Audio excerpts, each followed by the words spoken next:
किशनपुर नाम के एक गांव में एक बूढ़ी औरत अपनी 2 बेटियों के साथ रहती थी। उसकी दोनों बेटी सयानी हो रही थी। बूढ़ी औरत बहुत ही गरीब थी। उसकी एक छोटी सी चाय की दुकान थी, जिससे उनका गुजारा बहुत मुश्किल से हो पाता था। उसने अपनी बड़ी बेटी की शादी दूसरे गांव के एक किसान के बेटे रमेश से की। पहले पहले सब अच्छा चल रहा था। कुछ समय बाद रमेश जब भी ससुराल आता था तो कभी किसी चीज की फरमाइश करता तो कभी किसी चीज की जिद करता था। एक दिन तो उसने हद ही कर दी। उस दिन उसने सबसे कहा, अब मुझे एक नई गाड़ी चाहिए। जब तक मुझे नई गाड़ी नहीं मिलेगी, ना मैं कुछ खाऊंगा और ना तो कुछ पीऊंगा। आखिर मैं भी इस घर का दामाद हूँ। यह सब देखकर बूढ़ी औरत और उसकी बेटी ने अब उसे सबक सिखाने की ठान ली। एक दिन माँ ने अपनी बेटियों से कहा, मैं शहर जा रही हूँ किसी काम से, मुझे आने में कुछ दिन लग जाएंगे। पीछे से उसने रमेश को अपने घर और दुकान की देखभाल करने की जिम्मेदारी दे दी और खुद शहर चली गई। अब रमेश को सुबह उठकर दुकान जाना होता था और घर के कामों में भी हाथ बटाना पड़ता था। उसकी साली भी अब काम नहीं करती थी। अब उसे घर और दुकान दोनों जगह की देखभाल करनी होती थी। एक दिन दुकान पर सेठ आए और उन्होंने कहा, तुम्हारी सास के पास मेरा 1 लाख रुपया है, बुलाओ उन्हें।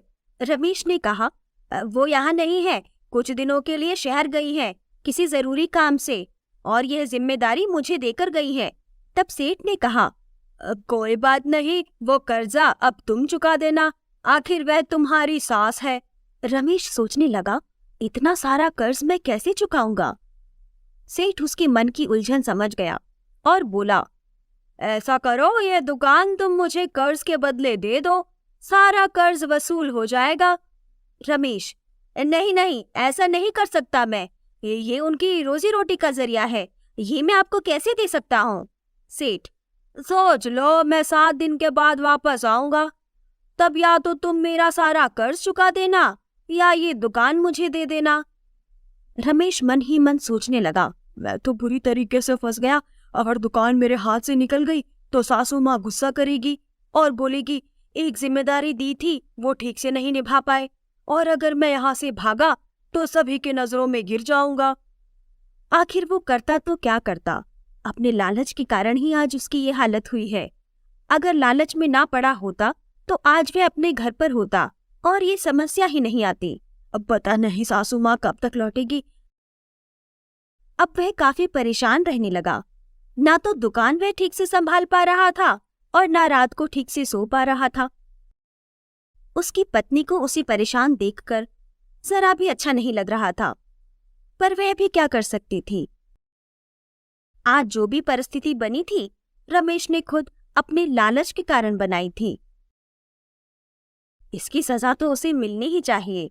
यही सब सोच के वह चुपचाप अपनी माँ के लौटने का इंतजार करने लगी। आखिर अपने पति की हरकतों के कारण वह भी शर्मसार थी अपनी माँ और बहन के सामने। माँ छठे दिन लौटी तो रमेश की जान में जान आई। उसने अपनी पत्नी से कहा, सुनो, अपना सामान तैयार करो, हमें अपने गांव जाना है, पिताजी ने बुलाया है। तभी सास बोली, अरे दामाद जी, कुछ दिन और रुक जाइए ना। साली ने भी कहा, जीजा जी रुक जाइए ना। रमेश, नहीं नहीं नहीं, मैं नहीं रुक सकता, पिताजी को कुछ जरूरी काम है, इसलिए उन्होंने जल्दी ही आने के लिए कहा है। चलो चलो चलो भाग्यवान। रमेश की पत्नी तब तक अपना सामान तैयार कर चुकी थी। रमेश ने सामान उठाया और तेज कदमों से चलता हुआ बाहर जाने लगा। उसे डर था कि कहीं वो सेठ ना आ जाए।